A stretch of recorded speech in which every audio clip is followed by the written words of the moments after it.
Software coaching బెంగళూరులో ఇలా ఉంటుందని అస్సలు అనుకోలేదు. ఎలా ఉంటుంది దీనికి సంబంధించి నేను వెళ్ళినప్పుడు నాకేం అర్థమైంది అండ్ ఈ వీడియోలో దాని గురించి నేను మాట్లాడిపోతున్నాను.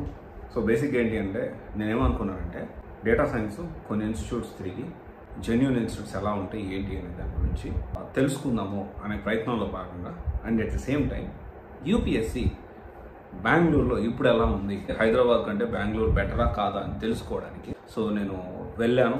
సో వెళ్ళి అంతా తిరగడం కూడా జరిగింది. దీనికి సంబంధించి కొంత ఇన్ఫర్మేషన్ అనేది గ్యాదర్ చేయడం జరిగింది. అండ్ సాఫ్ట్వేర్ కోచింగ్ సెంటర్ సంబంధించి ఎక్స్పెక్టెడ్ అన్ఎక్స్పెక్టెడ్ అని ఎక్స్పెక్ట్ చేయనిది అక్కడ ఉంది. అంటే నేను ఒకటి అనుకుంటే అక్కడ ఇంకోటి ఉంది. 4 years నుంచి నేను కెరీర్ కౌన్సిలింగ్ చేస్తా ఉన్నాను. I have been through all over India, not only Bengaluru Hyderabad అనే కాదు, ఢిల్లీ కానీ విజయవాడ కానీ అండ్ తర్వాత చెన్నై కానీ ఇవన్నీ నేను లాంగ్ బ్యాక్ కొన్ని తిరిగేసాను. సో అంటే తిరిగేస్తున్నాను, ఆల్రెడీ ట్రైనింగ్ తీసుకున్నాను, జాబ్ చేశాను, మళ్ళీ కెరీర్ కౌన్సిలింగ్ అనే కాన్సెప్ట్తో మళ్ళీ కంపెనీ పెట్టి నడుపుతాను. సో ఒక స్టూడెంట్ లాగా నేను సాఫ్ట్వేర్ కోచింగ్ సెంటర్ కోసం బెంగళూరులో వెతుకుతా ఉంటే నాకే కన్ఫ్యూజన్ అయిపోయింది. ఎందుకు నాకే కన్ఫ్యూజన్ అయిపోయింది అంటే ఇంకా అనుకోండి సెటర్ లేకండి మీకే కన్ఫ్యూజన్ అయిందంటే నాకేం చెప్తారని. సో ఎందుకంటే ఇక్కడ ఏంటి అంటే అడుగడుక్కి ఇన్స్టిట్యూట్ ఉంది, అడుగడుక్కి సాఫ్ట్వేర్ కోచింగ్ ఇన్స్టిట్యూట్. అంటే ఆన్లైన్లో గూగుల్లో ఉన్నది ఏదైతే ఉందో దానికంటే కూడా 50 రెట్లు ఎక్కువ కోచింగ్ సెంటర్స్ అడుగడుక్కి ఉన్నాయి. అసలు అడుగడుక్కి సాఫ్ట్వేర్ కోచింగ్ సెంటర్స్, అడుగడుక్కి డిఫరెంట్ టెక్నాలజీస్, అంటే డిఫరెంట్ టెక్నాలజీస్, డేటా ఎంట్రీ అని ఇంకోటి చాలా చూసాను నేను. ఇక్కడ మనం కన్ఫ్యూజన్ అయిపోతుంది. అంటే బేసిక్ ఏంటి అంటే ఫస్ట్ ఆఫ్ ఆల్ ఒక సాఫ్ట్వేర్ కోచింగ్ కోసం ఏమీ తెలియని వాడు బెంగళూరు వెళ్తే 100% he or she will ended up with some కన్ఫ్యూజన్లో ఏదో ఒక కోచింగ్ సెంటర్ సెలెక్ట్ చేసుకొని ఏదో ఒక టెక్నాలజీ సెలెక్ట్ చేసుకొని రాంగ్ చాయిస్ తీసుకుంటూ ఉంటారు. సో ఇక్కడ మనం అర్థం చేసుకోవాల్సిన విషయం ఏంటి అంటే first of all software coaching కోసం మీరు బెంగళూరుకి వెళ్ళకముందే టెక్నాలజీ ఏంటని డిసైడ్ అవ్వండి. సాఫ్ట్వేర్ ఒక టెక్నాలజీ డిసైడ్ అవ్వండి. టెక్నాలజీ డిసైడ్ అవ్వకుండా సాఫ్ట్వేర్ కోచింగ్ కోసం బెంగళూరులో అడుగు పెట్టారంటే 100% ఏ ఇన్స్టిట్యూట్ ఆ ఇన్స్టిట్యూట్ డెఫినెట్లీ మాదే బాగుంటుంది, ఇదే బాగుంటుంది, ఇదే జాయిన్ అవ్వండి అనే చెప్తారు. Obviously that is the reality. దాన్ని మనం కాదనడానికి లేదు, ఎవరు వద్దన్నా అవునన్నా అదైతే నిజం. సో అందుకనే మీరు ఆ క్లారిటీతో బెంగళూరుకి వెళ్తే చాలా మంచిది.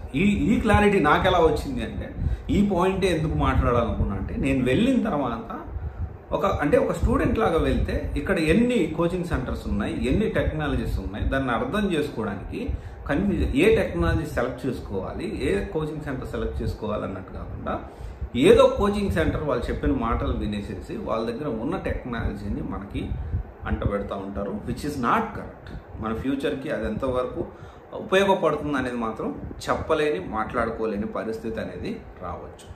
సో ఖచ్చితంగా మీరేం చేస్తారంటే సాఫ్ట్వేర్ కోచింగ్ కోసం బెంగళూరులో అడుగు పెట్టే ముందు టెక్నాలజీ ఏ టెక్నాలజీలో నేర్చుకొని మీరు జాబ్ తెచ్చుకోవాలి అనుకుంటున్నారు అనేది 100% ఈ విషయంలో క్లారిటీ మీరు తెచ్చుకొని తర్వాత అడుగు పెట్టాలి.